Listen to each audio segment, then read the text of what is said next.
अब आ ही गए हैं इस वीडियो तक, तो चलिए बिना स्किप किए समझिए इलेक्ट्रोकार्डियोग्राम को। देखिए जो इलेक्ट्रोकार्डियोग्राम होता है, ECG is a graphical representation.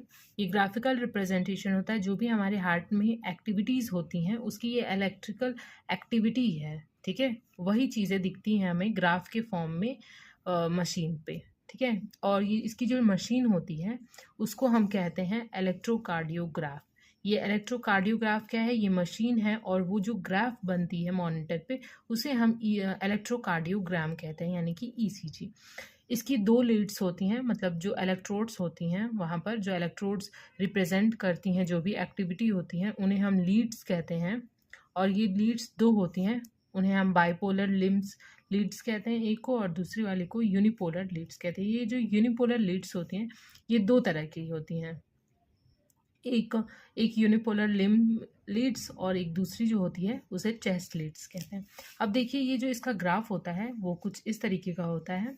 ये आइसो इलेक्ट्रिक लाइन जो है इसके नीचे जो भी है उसे हम कहते हैं नेगेटिव, और जो भी इस आइसो इलेक्ट्रिक लाइन के ऊपर है पीआरटी, यानी कि ये जो पीआरटी है उसे हम पॉजिटिव वेव्स कहते हैं। ये वेव फॉर्म जो होती हैं वो 5 तरीके की होती हैं, और वो 5 तरीकों में से क्या क्या है? PQRST, ये पांचों वेव फॉर्म्स है जो कि अभी मैंने बताया। ये ऊपर वाली जो है आइसो इलेक्ट्रिक लाइंस के ऊपर वाली जो है उन्हें हम PRT कहते हैं, और जो नेगेटिव वेव्स होते हैं वो आइसो इलेक्ट्रिक लाइन के नीचे होती हैं।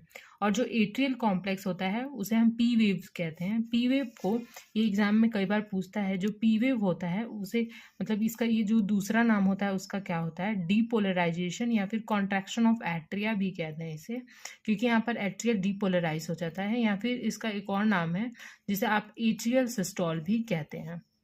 और ये देखिए फिर उसके बाद आता है हमारा वेंट्रिकुलर कॉम्प्लेक्स। ये वेंट्रिकुलर कॉम्प्लेक्स QRS वेव होता है, और इस वेव को डीपोलराइजेशन या फिर कॉन्ट्रैक्शन ऑफ वेंट्रिकल्स के भी नाम से जानते हैं। देखिए ये इंपॉर्टेंट है क्योंकि एग्जाम में कई बार ये MCQs में आ जाता है, बहुत सारे कॉम्पिटिटिव एग्जाम्स में पूछता है कि डीपोलराइजेशन या फिर कॉन्ट्रैक्शन ऑफ वेंट्रिकल्स के वक्त कौन सी बनती है, कौन सी वेव बनती है, QRS या फिर PT, ये भी दे दिए तो आपको चूज करना रहेगा, मतलब QRS जो होता है इनको। और देखिए फिर जो आपका रहता है टी वेव की बारी आती है। जो टी वेव होता है, टी वेव का जो इम्पोर्टेंट है टी वेव के बारे में उसको आप याद रखिए, रीपोलराइजेशन या फिर रिलैक्सेशन ऑफ वेंट्रिकल, इसे हम वेंट्रिकुलर डायस्टॉल बोलते हैं। ठीक है, तो ये इंपॉर्टेंट है, आप इसे ध्यान रखिएगा। Thank you.